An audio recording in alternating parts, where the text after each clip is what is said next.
Apa saja yang Allah kehendaki terjadi, pasti akan terjadi.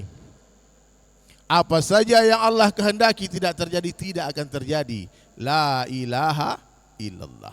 Satu dunia orang mau bunuh kita tak akan mampu tanpa izin Allah. Satu dunia manusia mau selamatkan kita pun tak akan mampu tanpa izin Allah. Dialah Allah Subhanahu wa taala yang telah mengatur seluruh suasana dan keadaan. Alladzi khalaqal mauta wal hayata liyabluwakum ayyukum ahsanu amala. Sengaja aku menciptakan kematian dan kehidupan, kata Allah. Untuk apa? Untuk mengetahui siapa di antara kalian yang paling ahsan amalnya. Kehidupan di dunia ini ujian. Kekayaan bukanlah sebuah kemuliaan tapi ujian. Kemiskinan bukanlah sebuah kehinaan tapi ujian. Apa ujian bagi orang kaya? Apakah kita bersyukur atau tidak? Apa ujian bagi orang miskin? Apakah kita bersabar atau tidak? Jadi hadirin sekalian, jangan merasa bangga dengan kemenangan di dunia. Ujian, kalah pun ujian. Kesuksesan yang sesungguhnya kapan?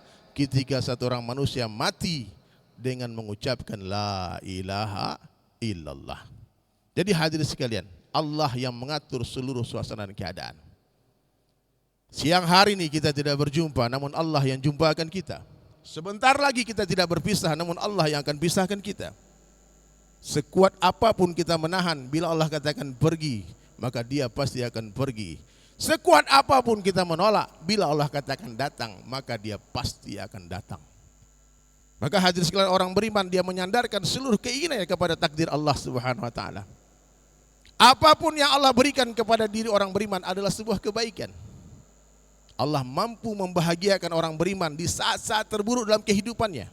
Satu orang bertanya kepada Nabi Ibrahim alaihissalam, "Wahai Ibrahim, kapan saat terindah dalam hidupmu, wahai Ibrahim?" Dia jawab, "Ketika aku dibakar." Allah perintah api, "Ya nar, hai api, kuni bardan, jadilah kau dingin." Api masih menyala-nyala, tapi sifat panas Allah cabut menjadi dingin. Allah kuasa merubah sifat, merubah bentuk, merubah sifat tanpa merubah bentuk, merubah bentuk tanpa merubah sifat. Allah pernah merubah tongkatnya Nabi Musa menjadi ular, sifat manfaat menjadi mudarat. Allah rubah sifat api yang membakar tubuh Nabi Ibrahim tanpa merubah bentuknya. Allah rubah bentuk Bani Israel menjadi monyet, menjadi kera tanpa merubah sifatnya. Apa saja yang Allah kehendaki terjadi, pasti akan terjadi. Apa saja yang Allah kehendaki tidak terjadi, tidak akan terjadi. 50.000 tahun sebelum diperkenalkannya langit kepada samudra, Allah telah tuliskan seluruh takdir apa yang akan terjadi di dunia. Rezeki, jodoh, kematian telah tertulis rapi. Bahkan siapa yang akan menjadi raja, siapa yang akan menjadi presiden, gubernur, wali kota, bupati, Allah telah tuliskan. Dia yang menaikkan raja-raja dan menurunkan raja-raja. Allah yang memuliakan dan menghinakan. Jangan Bapak pikir orang jadi raja, dia menang pemilihan, kemudian Allah sayang sama dia. Tidak. Allah pernah menjadikan Fir'aun menjadi raja sampai mati jadi raja, tapi Allah laknat Fir'aun. Allah mampu memuliakan orang biasa tanpa jadikan dia raja. Allah pun mampu menghinakan raja-raja tanpa mengambil kerajaannya.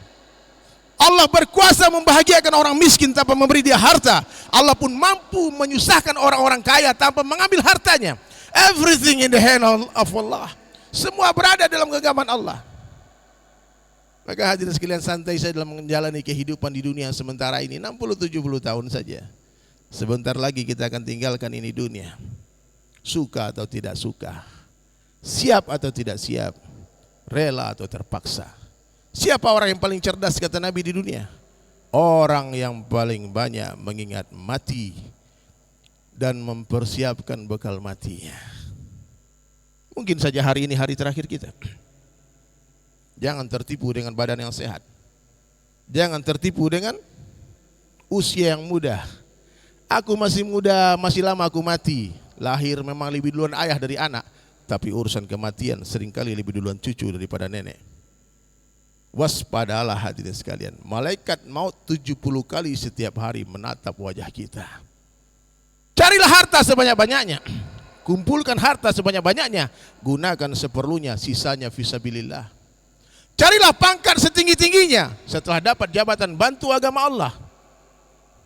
Alangkah malangnya nasib orang yang Allah berikan kekuasaan di dunia, tak digunakan untuk membantu agama Allah. Menyesal nanti di akhirat. Nah, maka hadirin dirahmati Allah Subhanahu wa taala, apapun takdir Allah kepada kita hari ini, semua ujian. Ada yang jadi pedagang, petani, ada yang jadi seniman, ada yang jadi pejabat, ada yang jadi karyawan. Apapun profesi kita, Allah Ta'ala telah memerintahkan kita tanggung jawab yang sangat besar untuk melanjutkan dakwah Rasulullah Sallallahu Alaihi Wasallam.